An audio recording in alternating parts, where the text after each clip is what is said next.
how can it be successful if my employee is or my remote worker is in Peru? And first and foremost is make them feel part of the team. Don't make them feel part of a third party provider. Like you want to have them feel like they're part of your ABC construction company. And the second thing is training. So I think obviously the remote, so there's that geography barrier, so they're not next to you, right? But that, I would say that a lot of folks that learned through COVID that is very doable. Good day to you, sir. Yo, great to see you. New look for the intro. Well, second week. I don't remember, but week 2 It was there. Week 2, starting a streak just to cancel the streak. Start a new streak. Streaks are good. What's on your mind? Yeah. What's on your mind, pal? Dude, looking forward to another show. It's just a short week, coming off of Memorial Day on Monday. Yes. So like the unofficial start of summer. Yeah, I don't know. I guess that's true. I don't know what day of the week it is. I told my wife, I said, I'm not going to know until Monday. So I thought it was Tuesday yesterday. Then I was like, wait, I woke up thinking it was Friday. And I was like, wait, have I done the show yet? Yeah, That is one good thing about us doing the show. This is like 5 years in our 5th year that it's a reset for us that if by doing the show on Thursdays at 11 a.m. when we record them, that helps ground us. Am I right? No, this is year 6. Oh my. All right. Well, year right? 6. 20, 21, 22, 23, 24, 25. Yeah. Okay. Congratulations, Tim. We've made it.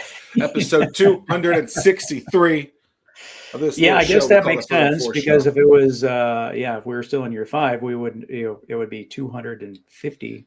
Had something. we started, in 21, I guess. But we took the 0 year and got this thing started during the old cocoa days.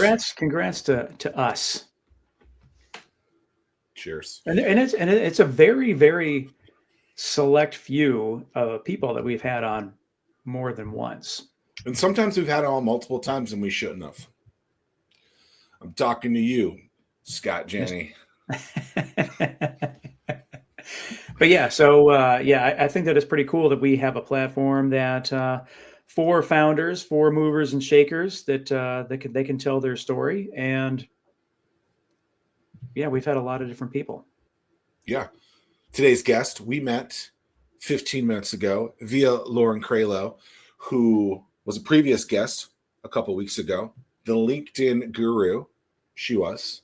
Now we have the staffing guru, allegedly at this point. We'll confirm that title in about 5 or 10 minutes. But Ravi, what's going on? Pleasure to meet you. Likewise, guys. Thanks for having me. I'm pretty excited to do this. It's my second one, so yeah. I'm excited to see it. I like what you said there. Second one, not your first. Tim thinking that, well, maybe we could just get into this. Yeah. Does a podcast have to be audio only on like an audio platform like a Spotify or an Apple or something like that? Or can a LinkedIn Live also be a podcast? What is the overall thoughts here? Tim's like, no, it's not. So he thinks you're a rookie. It lives on LinkedIn. And so you can't like download it to your Apple iPod and cast it off on device. Who still has an iPod? Do they even make those things anymore? Well, that's where the whole naming convention of podcast came from, because it was put on your Apple iPod so that you could. Okay, that's interesting. So I know we haven't let you speak a lot yet, Robbie, but like, do you know how hard it was to put like technology is so easy now. Like, I don't think people get this. Like, to start a podcast in even like 2010, it was a monstrosity of a project. 2015, a little bit easier.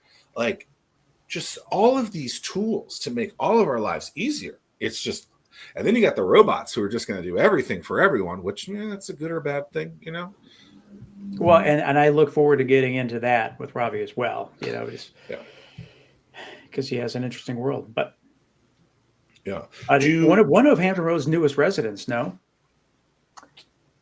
Yes, definitely. Been here. We bought a house in February here in Norfolk, and my wife and I were living all over the world for the past 4 years: Peru, Mexico, Spain, you name it. And So listen to that. Yeah, before that, Baltimore. Hampton Roads. Yeah. Ravi and his wife could live anywhere in the world, and they chose to live here. I mean, we have a beautiful little creek home, is what I like to call it. I mean, my view is, I'm looking at my view right now, and it's just spectacular, to be quite honest. So you know 7 languages, but I'm interested in how many different ways have you pronounced Norfolk? It's funny, we were talking about this with my wife a couple of days ago because we had dinner with her aunts, and they say something along the lines of Norfolk or something like that. I say Norfolk. I always like the people that say Norfolk. Norfolk, Norfolk, it's there's a lot of them. Portsmouth is not Portsmouth. Yep, yeah, I figured that one. Suffolk. Yep, so Suffolk is Suffolk. Yeah. I don't know. A lot of weird things. What's the right way to say it then? I don't think anyone knows. Okay. Well, we know the way not to say it is Norfolk. I mean, that is the dead giveaway. Everything else, I mean, I think I say Norfolk. I say Norfolk. I think the OGs really do think it's Norfolk. That's exactly how her aunts pronounce it. And it's kind of like Baltimore, right? A lot of people say Balmer. Really? Yeah. Yeah. Speaking of The Wire, I mean, you can go, we were talking about The Wire earlier on, and you can go and realize that some of the older detectives call it Balmer. Huh. Is that because the L and the T are soft? Kind of. Is that? Huh. Yeah, it's like a lot of the Baltimore accent. You can also, instead of saying washer, they say washer. So that's interesting. Okay, so you have a staffing agency to help businesses all across the world facilitate talent. Like that dialect is something that I believe most companies struggle immensely with, being able to talk the person who they're trying to hire's language, right? You see it big time in the tech world where people are trying to hire someone overseas or that doesn't speak, the native English language, if you will. And so what they think they're getting isn't what actually comes in return. So like, how important is that communication aspect in what you do? Because I've just heard horror stories over the years, as Tim has as well, with just like, this isn't what I asked for. Why would I pay you more money? Yeah, it was cheaper than what I would have gotten in America, but I got nothing. So how important is communication? Yeah, that's a great question. So it's very important, and I think that there are a few key differences from what we do versus maybe somebody else, and that is that we have the talent that we bring on is their English is going to sound close to native, and they're going to have excellent written skills. I mean, I was born and raised in Peru, and I sound like what I sound like. I might have a slight accent, but the reality is that Latin America is culturally very much close to what the U.S. is. It's for the most part the same time zone. Cultural sensitivity is the exact same for customer service or clients or admin. We grow up with American television.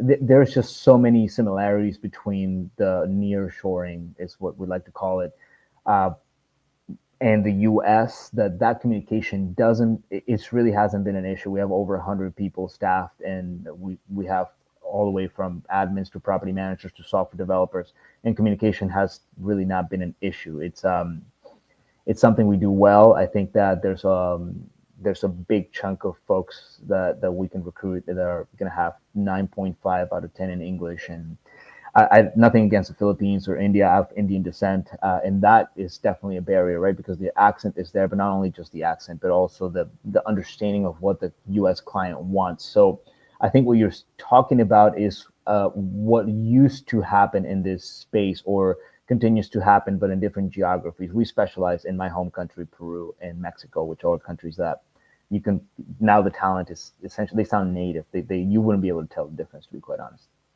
How do you define nearshoring? It's an interesting term. What is your definition of that? Yeah, usually Latin America, same time zone or an hour off, basically, and that's what we call nearshoring. Anything cross Atlantic, to us that's no longer nearshoring, right? So Mexico all the way down to Chile, Argentina, but we primarily focus on my home country, which is Peru, and then Mexico. Yeah, it's just it's interesting. Some companies like having India 12 and a half hour difference. I never understand the half an hour part of that, but just so they could be working when you're sleeping. Um, I'm of the mindset I like the nearshoring aspect of if I'm working, I want to know I can reach out and touch somebody because we're in the same time zone or within an hour. Yeah. Some people. So the accounting world is a lot like what you mentioned. People working around the clock, especially during tax season. So you have. I mean, I'd be pretty. It's pretty safe to say that 60 to 70% of U.S. taxes, individuals, commercial investors, whatever you think of, it's actually being done in India. Like companies from Accenture to Ernst and Young, all the way down to like small mom and pop shops. They are sending your taxes to India, and your taxes are being done all the way until the point of the CPA signs. They're being done abroad. And for that particular type of industry, working while you're sleeping and you come back and all the information is gathered for your W-2 or your 1099 or whatever, and the CPA just reviews and signs, that works, I think. Now there are we have a few clients that are in the tax space, and they have sort of raised some quality control issues, or just a bit like bandwidth at this point, because so many people are doing it. So Latin America just becomes a really good option and a great hedge.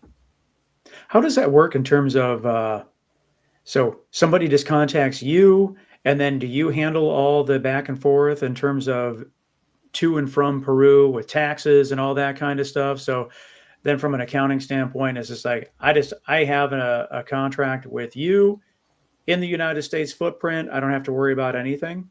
That's exactly it. I mean, we are your service provider. You're paying us as professional services. We deploy someone for you 160 hours a month, so full time, but they're technically working for us, for our global staffing services. We handle all international laws, all labor laws, all payroll, everything, HR as well, PTO tracking, all that is handled by us internally. For all effective purposes, you have a full-time employee, but you don't have all the liability that comes with it when you have an international employee or just a local employee.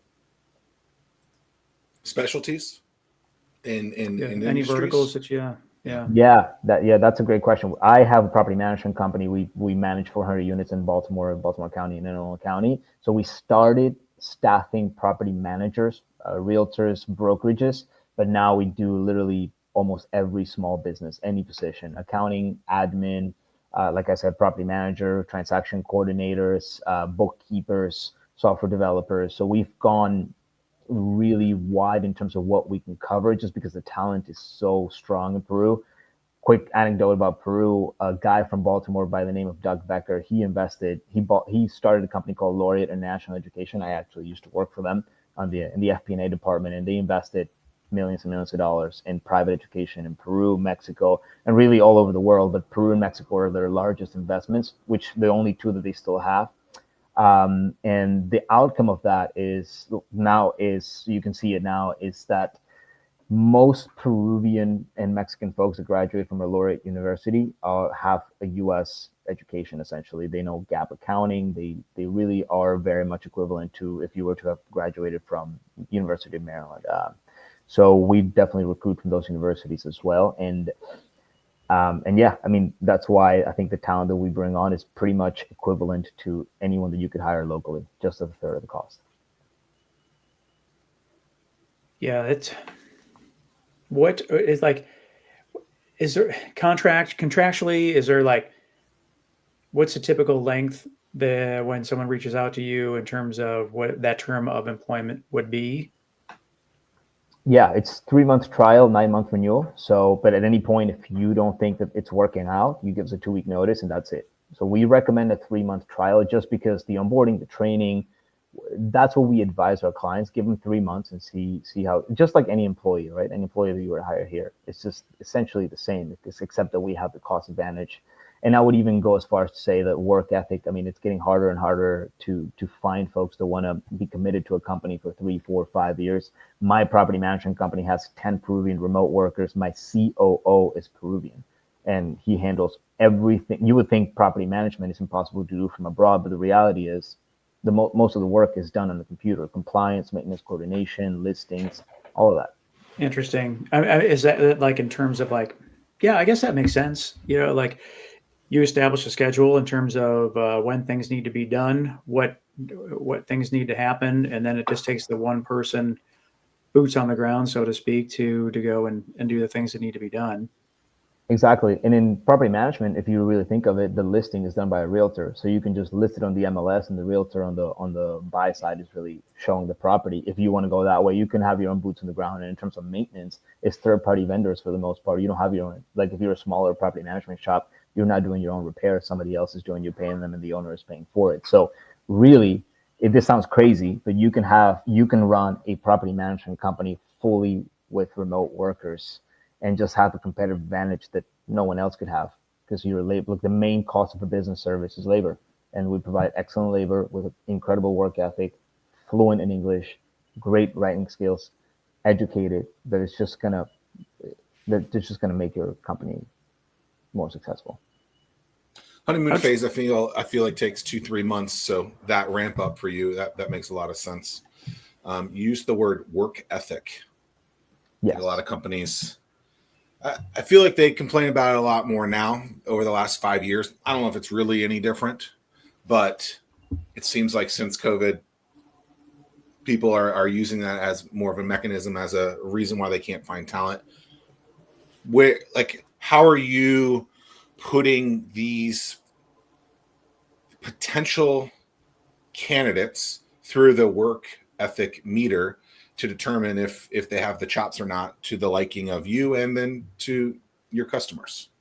Yeah, I mean, that's a great question, and I think you're right. A lot of people have been talking about sort of, oh, I can't find talent that wants to work long term, or they just want everything quote unquote handed to them. I think the truth is somewhere in the middle. I'll start by telling a little bit of my story. I came here when I was 17 years old, and my first job out of college was at Morgan Stanley, and to me, that was a dream. I think the opportunities that this country has to offer are just exceptional. I've lived in Spain and Mexico and Peru. I've done assignments with the United Nations in East Africa. I just don't think that there's, this is coming from a foreigner, I don't think that there is a single country in this world that offers the accessibility to capital that the U.S. has, the support when it comes to entrepreneurship. Spain shuts you down immediately. They're not very pro entrepreneurship, and they don't support that. So all this is to say that when it comes to our talent, what we look for is longevity. Like, we want to make sure that they have stayed at the jobs for a long term, and we do a video interview that we present to our clients as well, where we gauge how much due diligence they've done of the company. And for the most part, I would say 90% of our candidates are seeking for a long-term career, stability, getting paid in USD, which is, doesn't fluctuate as a Mexican peso, for instance, or Peruvian sol is pretty stable. But all this is to say that the folks that we bring from Peru, especially in Mexico, they want this opportunity. They are grateful to have a job where they're going to be valued, where they're going to find stability, and even things like getting paid on time. That's a big thing in Latin America. You have companies that are massive that didn't pay their employees in the 90s for 3-4 years straight. You have soccer teams that didn't pay the players. I mean, that is a thing in Latin America. And the last thing is remote. Like, them being in front of a computer at their houses is a huge advantage, because Lima is a 9 million people city. Essentially, it's like the size of New York, and commuting 6 kilometers, which is 2.5 miles or so, will take you an hour and a half, 2 hours each way. So all those things sort of brew up to be a perfect match with employers here in the U.S. They want someone that's committed, they want someone that's loyal, they want someone that's going to show up every day, and then it's going to be a mutually beneficial relationship where all parties are going to benefit. So I think that's what we do really well, is that we find the talent in Latin America that's going to be a really good fit for our clients in the US. And we have a 93% retention, which is for over 100 employees in 4 years in the business. It's really unheard of. And another thing, and lastly, is that we're direct recruiters. So we know these people. Like my COO is my cousin, and his father is my compliance analyst, and his friend is my maintenance coordinator. So this all are relationships that we've sort of cultivated since we were growing up. A lot of these people we know, and in fact we see every year. We go down to Peru, we go down to Mexico, and yeah, I think that definitely helps the loyalty and the stability and the want to showing up every day and help our clients succeed. What's the backstory on how you landed a job with Morgan Stanley? Yeah, that's good. It's funny. They would not give me. They were not willing to interview me. Essentially, I sent my resume many times, and I just literally went and sat at the lobby, and I looked for the guy that was sort of the big hot shot, and I knew what he looked like, and I said, "Hey Jim, if you give me an opportunity, I'll outwork anybody in your team ever." And then he literally took me upstairs on the 11th floor, 950 South Exeter Street in Baltimore City, and he hired me. And he asked me a couple of questions about discounted cash flows, and I answered them because I had a finance degree from the University of Maryland. And yeah, he gave me a shot, and I'm very grateful for it. I still keep in touch with all those guys and his team. And ironically, a couple of years later, I was just hopping on the elevator, and this woman, said hello to me in Spanish, and I said, "Oh, how did you know I speak Spanish?" She was like, "Oh, I assumed you worked for Laureate." And I said, "No, I work for Morgan Stanley, the 11th floor." And she said, "Well, we're looking for a Spanish-speaking analyst to cover Latin America because I'm moving to Miami and they need someone to cover." And it's like, "Well, no, I work for Morgan Stanley," and I kind of told her what my salary was, and she said, "Well, we'll double it because we're funded by KKR." And I said, "Oh, okay. I'm 24 years old. I really need to consider this." So that's kind of how I ended up at Laureate. Wow. So that's two shows in the last month, Zach, where people were not willing to leave until they were offered a position. Shout out to Christian Green from Virginia Beach. I think you got to raise your damn hand too, right? Don't be afraid to ask, because you never know what can happen from that. And if you don't get the answer that you want, figure out why. And maybe you could still turn that into a yes. I feel like people they're afraid to ask. Like even you were very defensive at first, like, "Nah, I'm loyal." And then it was like, well, and yeah. I don't know, man. It's just I don't know what has gone on with society in the sense of why people. It seems like people don't believe in themselves as much as they used to before. That's parenting. Think so? Yes, everything comes down to parents. I just Yeah, from that standpoint, I'm super proud. We raised our kids thinking that they could accomplish anything they want to, and yeah. So well, remember I basically asked this question to Jason Calacanis at Start Peninsula in 2018. I was like, "Hey, how do your kids have whatever they want because you're a very wealthy individual?" Right? He's known as Ravi, Jason Calacanis. I don't know if you know him, but he's known as the greatest angel investor of our times, maybe of all time. Right? Wow. Invested in things like Uber, Calm.com, several other things, and very early in those companies. Thumbtack. And I was like, you got a couple of kids. I think he has 2 kids. They basically have access to I would think anything because of that. How do you teach them? He's like, well, you still gotta teach them to want it and to crawl. He said something like crawling up a mountain, right? When it gets tough, that doesn't mean we're just going to go back down. We're going to keep going up. And I think instilling that is parenting, right? It's like, okay, just because something isn't going great doesn't mean baby someone. It's like, no, lead them to that and show them that they have the ability to do whatever they want. Maybe not become an NBA basketball player, but heck, maybe an NBA basketball player, gamer, or an analyst, or who knows? But I think it's all about leading. Good point. I'm not a father, so I'm not in those shoes. But yeah, I mean, it sounds like, I think I agree with you. Yeah, I've never ever told my kids that they can't do anything. It's like, hey man, the world is yours. You just need to go after it and make it happen. And I'm the same way with founders too. The different founders that I talk to, I'm not the one to tell them that they can't be successful at anything that they do. Yeah. I just think back to like, just on this point, like I moved here in 2007. I worked for a TV station for 3 years. And then I got out into the business world and knew no one. I had one relationship from someone that I'd worked with at the TV station, and I had known that his family had their own PR agency. I reached out to them. They said, yes, we're talking about the Rubin family. Yeah. I don't know if you met them yet. But then, okay, that opened the door. It's like, oh, okay, like they're pretty well-known people. They said, yes, that's nice. They opened the door. Nothing ever happened between it. But it gave me this sense of like, oh, okay. Like it was like I shot a shot. It went in. I was like, I could do that again. Right. And so to all these little steps led me to just like not being afraid to reach out to the biggest dogs in town. And sometimes they said yes. Sometimes they wrote checks. Sometimes they said, shoe fly. But you know what? Like you just can't worry about the shoe flies. Like you just got to keep pushing. And I don't know why that is an advantage to me. I'm not afraid to be told no. But a lot of people are, because it's like, look, I interviewed Damon John. I said, what do you hear when you hear no in business? He goes, no is an absolute maybe. Like, figure out why. It boggles my mind. The amount of people that have told like us no initially that then become clients a year later is absurd. Like, because we know that it is like the maybe is definitely, I think it's very accurate. And my first job right out of college wasn't Morgan Stanley, was Edward Jones. And they, I mean, I don't know if there's a better sales training program in the world, but they have it down. I mean, you door knock.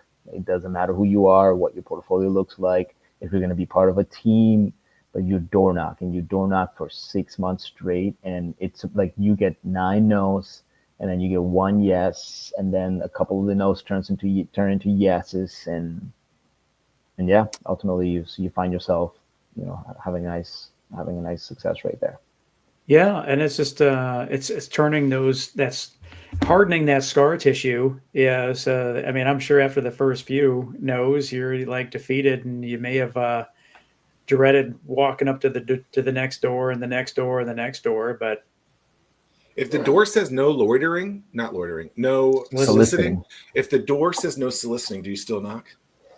That's a good question. I used to. Oh. And people would still open up. And I was so surprised. I mean, I was 22 years old. I was driving a 98 Camry. Like, why would anyone want to give me their like rollover IRA, let's say? And this woman, like, I caught her at the right time, and she was like, come on in. And she was like, yeah, I'm ready to give you $400,000 in a rollover IRA. And I'm thinking in my head, what year? I'm 22 years old, and you're just ready to transfer me. You're like, it was just a right place, right time. And she was ready to like fire her current advisor. And I was part of a bigger team, and we got the account, and I just couldn't believe it, but it happens. Wow. I wouldn't answer that door. And if I get DoorDash, I tell them to leave it at the door. So, we ain't answering that damn door. Yeah. Things are different now for sure. I mean, I think that has changed. That Edward Jones model, I don't know how successful they are now, but if you did the Edward Jones like sales boot camp, that is crazy. Like, they have modeled out houses within their headquarters where they measure every single thing you're doing. Oh, you need to be in a 45-degree angle so you're not threatening, or you need to take a step down if there's a staircase because you don't want to come off as threatening. You want to ask a bunch of open-ended questions, and they just do it so well that it's crazy. I think they might have the best sales training program I've ever been part of. There's people in my neighborhood now, Tim. I don't know if you have these.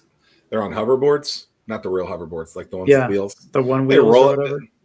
Yeah, they're like that's how they go door to door now. I see these guys flying down the road, no helmets. I'm like, you crazy. But efficiency, I guess. How does that? I did that. How does that work? Do you have a quota of like how many doors you need to knock on each day, or is that self-policed? No, it was self-police, but you did have a quota. You had to write it down. You had to say what was the answer. The neighborhoods that they pick are very much aligned to where like the branch is. So like the branding, so the if you knock on the door and you say with Edward Jones, their brains are immediately going to go, oh, Edward Jones on 123 Main Street. Sure, I know who Edward Jones is. So yes, they do have a quota. But yeah, I mean, I just didn't really believe in it. I was more of a quantitative analytical person, but Edward Jones just gave me a shot to like get my licensings and stuff. And I knew one of the guys that it was my brother's soccer coach back in the day. He was like, "You can be part of my team." It didn't work. It ended up not working out because I just didn't really agree with their financial. Like they didn't agree. I didn't agree with what they were doing with like front end mutual funds and charging a bunch.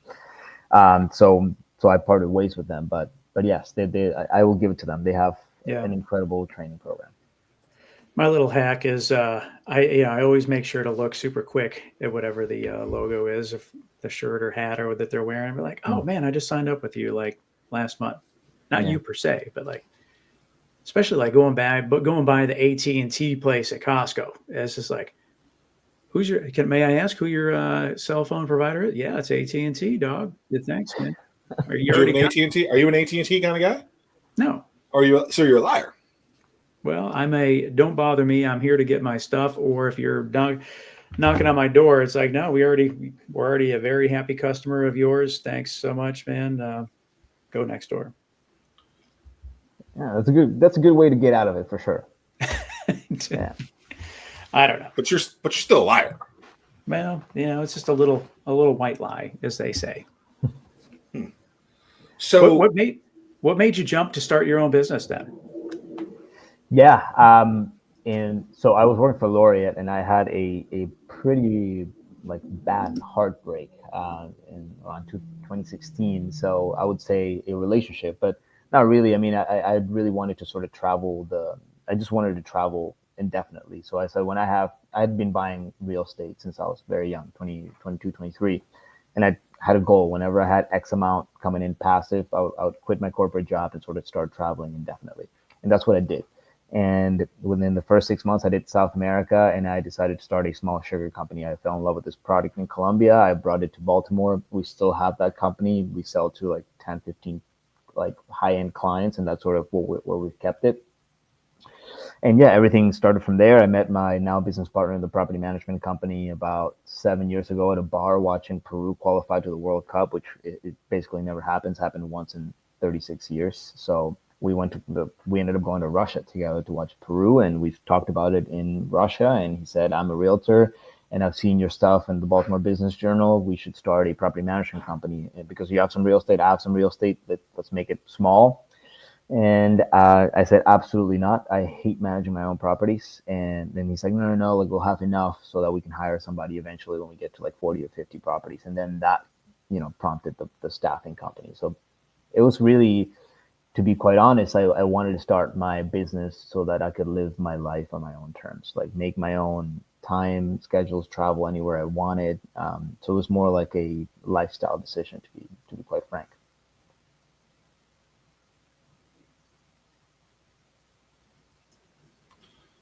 He's on mute. He doesn't even know it.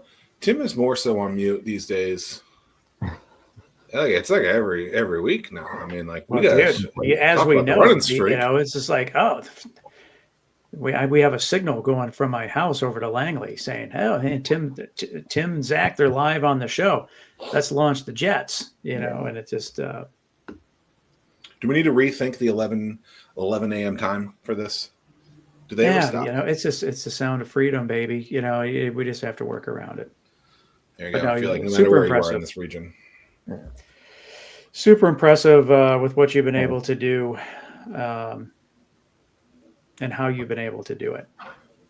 No, I appreciate it. And funny you talk about the jets because I live right in front of the naval base off like near Granby Street. So we hear the big boys come in every single day. And I love it because I go kayaking and I could see the planes basically move me around. It's wild. Oh, so you don't even have to like row because the plane's got enough. Got it. I mean, you think it's a joke, but it actually it causes a ripple effect. Like I wasn't thinking that. I was believing it. Yeah. All right. Yeah. It's those bad boys. Like $25 million goes a long way with your kayaking ability. They shake the house, guys. Like, it's insane. Oh yeah, we have where I live, we have a lot of helicopters that come over, and these suckers, sometimes they are real low, and I'm like, Yeah, we just had the Langley Air Show a couple weeks ago, maybe last month, I don't know. But the Thunderbirds would, as they're practicing or doing their show, they buzz the house in formation, and they'll wake you up in a hurry when you're not expecting it, because it's just like out of nowhere. Yeah. They're fun to watch, though. I enjoy. Yeah, you can't get tired of it, man. I mean, it is really, it's pretty special. Yeah. What's something that you learned in Bomber, aka Baltimore, that you'll never kind of forget from a business perspective that will really help you here and in other places? Baltimore taught me resilience. Like, it's tough city. It's a very tough city. I mean, from looking over your shoulders when you're buying groceries to like always be alert, but never give up. I think I love Baltimore for that reason, and that's what it taught me. It taught me a lot of resilience. Just keep going, because eventually somebody will say, like the sugar company, right? We did really well with like bigger volume food manufacturers, but obviously the margins weren't there. But then one day, just Bar Clavel called me, and if you have not been to Bar Clavel, it's probably the best mezcaleria and the best tacos in the country. They just won a James Beard Award. They're incredible, and they said yes to us, and they're a great client, and they put us on their menu, and then from there our retail started to do really well. So yeah, I think that's what I learned from Baltimore or Balmer, and just resilience, and the fact that somebody will believe in you if you just keep trying. How often do you get back to Peru? I suppose that this is, from a staffing standpoint, you have to constantly build the network of talent. And so I'm guessing the family members are doing that while they're there, but how often do you get back to Peru, and how do you continue to expand the circle of qualified people that you can staff? Yeah, I go at least once a year. We were just there February and March. I actually did get married in Peru with my Norfolkian wife in March. So I was just there, but we go at least once a year. Our staff is like our internal staff is based in Peru as well. So we have them doing a lot of like networking events, them going out and basically talking to talent constantly. Our head recruiter is also based out of Peru. So we have talent there. We have our staff there, and so by the way, when I say we, it's my brother and I, who we run the company together. We go at least once a year. How does that work in terms of, I don't know what the proper term is in Peru, but do you W-2 them, and then like, do you continuously educate them so that they're up to date on trends, or like teaching them AI, or how do you keep them on top of their game so that they're an immediate fit in the US? Yeah, we have an HR department. So like when it comes to, I don't know, resume workshops, or like meeting with them and then letting them know about how to socially interact with American customers, training them on like doing property management seminars. We haven't been diving deep in the AI segment, but we have definitely like training sessions, seminars that will help them sort of be a good placement for a property management client, or whether it's a software development company. So we have done a lot of that work. But usually we do it post hiring. So like they will already come with some of that experience, and my client might say, hey, Juan needs a little more training on maintenance coordination. He doesn't understand what's an emergency versus what's not an emergency. He deploys the plumber immediately. So then we jump on a seminar and say, hey, like if the basement is flooding, you need to shut off the main valve. So like that's the type of training that we offer our talent. But that's very rare, because for the most part, they're going to come with that experience already when they're already placed. Okay, so you said you don't do a lot in AI right now, but a lot of what I think you've described as the work that you guys are doing is a lot of admin work. A lot of people talk about the robots taking over a lot of admin work. Are you creating a business that's going to be destroyed by the robots, or like how do you go about that? Like, how do you think through that? Knowing that the world is such it just seems like on LinkedIn, that's the only thing you see. It's just a constant scroll of like not even just AI generate content, but just like AI robot focused content. I mean, what are your just thoughts overall on the robots? Yeah, I think it's going to be a hybrid solution. I had a chance to speak with Melissa Selcher. She's actually was the CMO of LinkedIn a couple of years ago. I taught her son, business entrepreneurship in Tokyo a couple of years ago. But long story short, she said, anything you think about AI and robots, whatever you want to call it, that you think is going to happen in 10 years, it's actually going to happen in 2 to 3 years. So that got me worried per se, like, because you're right, a lot of the stuff that we do is admin, customer service, but we also do a lot of high level stuff like accounting, bookkeeping. So I ended up testing something called Vendoroo.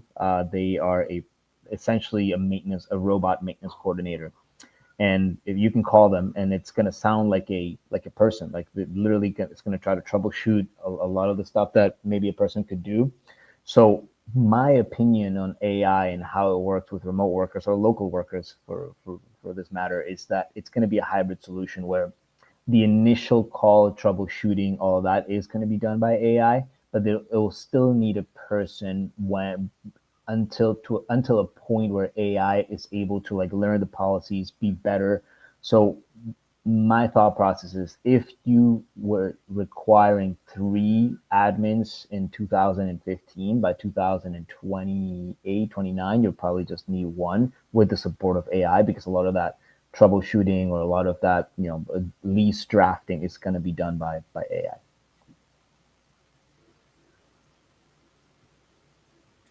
This is a 2-time streak that he doesn't even realize he's never done this before. Tim, is he mad at himself? He's disappointed, I think.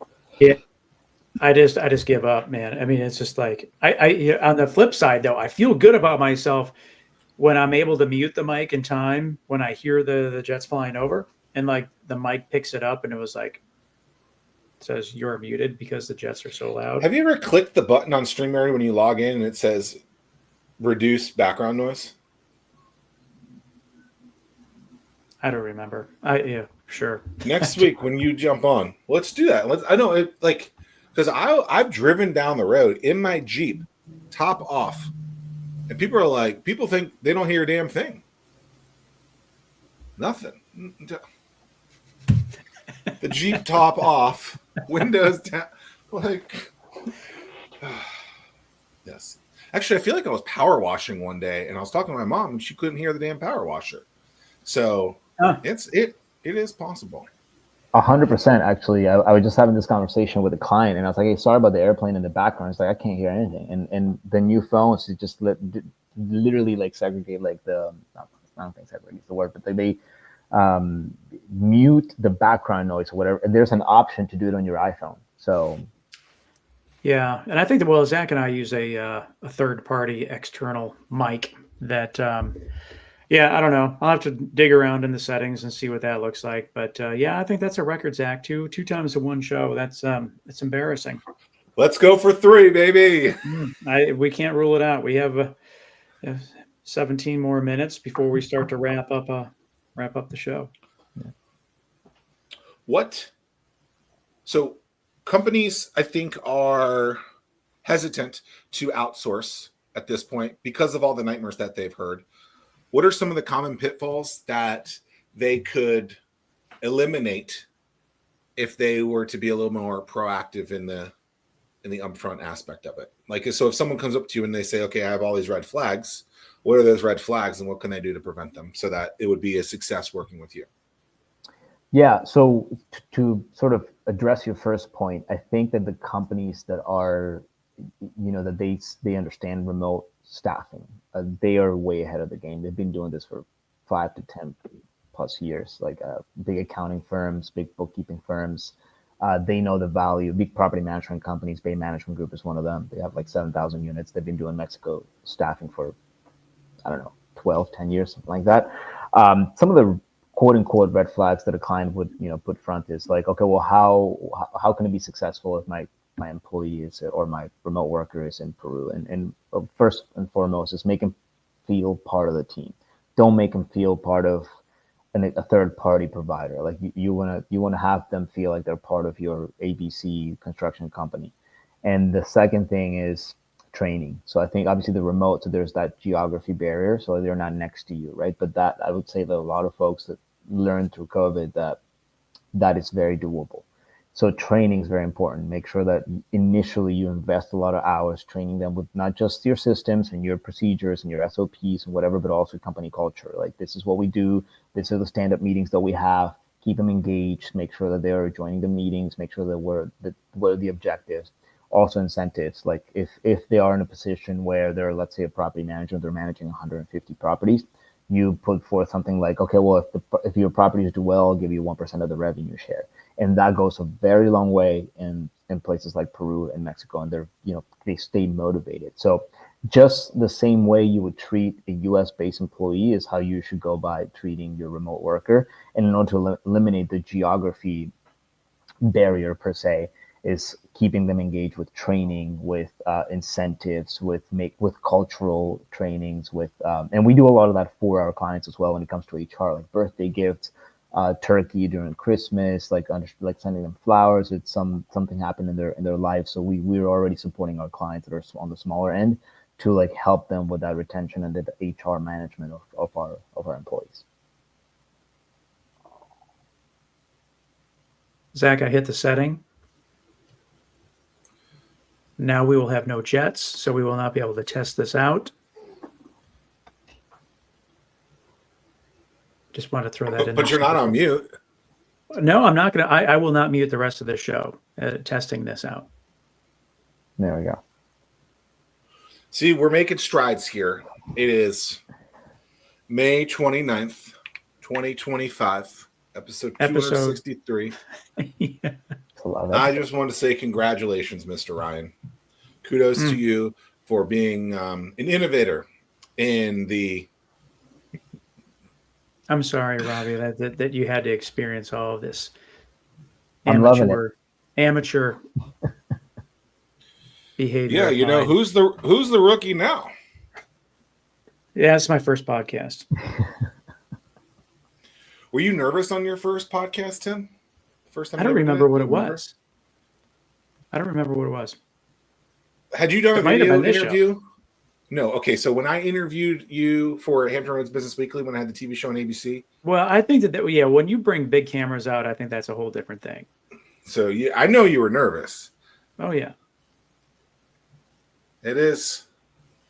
Yeah, like there's just something psychologically when you see the tripods being set up and the cameras getting put on it, and then you're untucking your shirt and miking yourself up and all that stuff. I mean, there's just something about when that goes on, like it just turns something in your brain. Like, all right, this is more than just a casual conversation, although you should treat it as such. I guess so. But it's just like knocking on doors. You got to keep on doing it, and then Have you ever been live on TV before, Tim? I don't know. Oh boy. Why is that? What's the happy dance about? Because you're going live on TV next week. Wow. You know what? Yeah. I don't know. I have to rethink this. I've done. I don't know. That's a great question. Yeah, we will be live next week. How about that? Congrats, guys. All it takes is just a little bit of hard work. Just a little bit. So what's on? Yeah. What's on tap for Norfolk? You landed here. You have a great view. How are you going to take over Norfolk? Little by little. I think I'm just keep meeting people, going out for coffees and lunches, and showing them how we can provide value, and it's worked so far. Ultimately, we just want to make sure that the people we work with are happy, and then they understand the value that we provide, and then they can grow their business in a sustainable way, and that the folks that we bring on for them are also happy. So to answer your question, I think that little by little, meeting as many people as we can, and letting them know what we do is what I think I'm going to be doing here in the next couple of years. Think you're going to be here the long term? Yes, at least part time. Just because her family's here, we're definitely going to keep this house because we love it. But ultimately, I'd probably end up in Spain or in Latin America, just closer to the staff. Where there's a lot of stuff that needs to get done legally, so it does require me for the next like 10 years to be in Latin. Like Latin America is tough. Like you have to know your ways around. You need to be very well connected, especially in Peru, especially in a city like Lima. So you need to be down there face to face. A lot of stuff needs to be done face to face, especially paperwork, healthcare, payroll, stuff like that needs to be done. Unfortunately, still face to face. How does one learn 7 languages? Luck, and right time, right place. Basically, really. I grew up in an Indian family in Peru that had migrated to Peru in the '80s, so I learned Hindi, but we're of Sindhi descent, so I also learned Sindhi through my family, and I don't know how to read or write those 2 languages. So Hindi and Sindhi were just because my family in Peru, Spanish obviously because I grew up in Peru. In Peru, I went to a British school, which was very rigid and very strict. A lot of them were British nationals. They were like either former Royal Marines and whatnot. So I learned English through them, and they also made you learn another language. So I learned French, and then on my own, I've lived in Brazil for a little bit, so I learned Portuguese. So I don't know, it's that. Yeah, that's basically it. How old are you? 36. I almost said 29. Oh, okay. I don't know why. 36. Wow. What was the most difficult language for you to pick up? French, because I learned it later on, and it's just hard to write, and I've sort of haven't been practicing it. So like now when I will go to France, it's just a little bit tougher. Like they can immediately tell that I'm a Spanish speaker, and they just default to Spanish. It's incredible. They I don't know how they can do it. They're like within 2 seconds, oh, you're a Spanish speaker. I need to practice my Spanish. I'm like that defeats the purpose. Like Right. Yeah. It's your Yeah. name tag. Back in my previous life, I was in the Air Force. I was stationed in Germany, Wow. and then like immediately the Germans. Yeah, it's like we would want to practice our German, but the Germans would immediately understand that we were Americans, so then they would shift over to English, and it's just like, no, but yeah, we want to learn German. Yeah, it's the same. It's the same, And then I've lived in Granada, so southern Spain, for 2 years, and they think they speak Spanish, but holy cow, they speak. I for the first 2 weeks, I'm like, am I going crazy? Like I'm a native Spanish speaker. What are you saying? Like they seem rough and fast and this, and then it's just how they speak, and it almost sounds like Arabic because they were, obviously they were conquered by the Moorish Empire for so long. Man, What's something we haven't talked about that you want to talk about? I think we covered everything. I think that I want to just sort of convey that the folks that we work with, the clients that are able to give us an opportunity, like the people that we employ, are very grateful, and that they are. If it wasn't for my remote workers with my property management company, I don't know what I would do, to be quite honest. Like I couldn't afford I have 3 field officers that obviously are US based, but 10 remote workers. It's sort of the perfect blend has allowed me to have the lifestyle that I'm currently leading. So that's really what I wanted to convey during this conversation. I think that it's important for people to know that this is very much a really good solution for anybody trying to gain back some of their time or augment their capacity of bringing on more clients or just giving better service. If I had the ability to show you a few videos, I'll probably email them to you. You really, it's impressive what this younger 27, 28-year-olds are doing in Latin America, and they sound just like anyone one of us here on this call.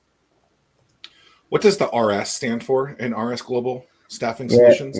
Yeah. Terrible mistake. Ravi and Sunny. We just didn't. I figured it was that, but then I was like, wait, yeah. What's your last name? And then I remembered your brother. Yeah.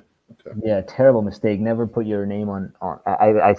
Yeah. My property management company is Sungate Property Management.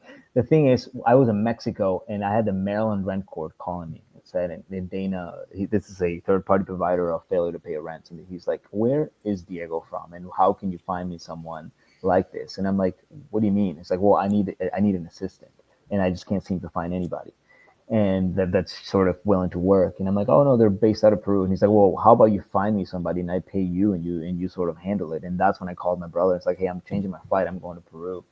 And we had to come up with a name in like 15 hours. So like I had to incorporate it in Maryland, do that. And it's like, oh, F it, we're going to say RS Consulting Services, because we didn't even know like where this was going to go. It was going to go, and we should have called it something else, to be quite honest. But that is such a challenging exercise. To get domain names, is the domain name available, and then all the social platforms available as well, so that it's just that whole process is just I can't stand. Well, then when they're available, but they're $1 million to acquire, right? Yeah. So as a barista, like what did you make on your coffee today? I always do a flat white, so 18 grams of coffee ground, and 36 yield, very exact. And then I froth a little bit of milk and just dump it on it. Well, this is next level stuff here. So he should have said 8 languages. Oh, the coffee language.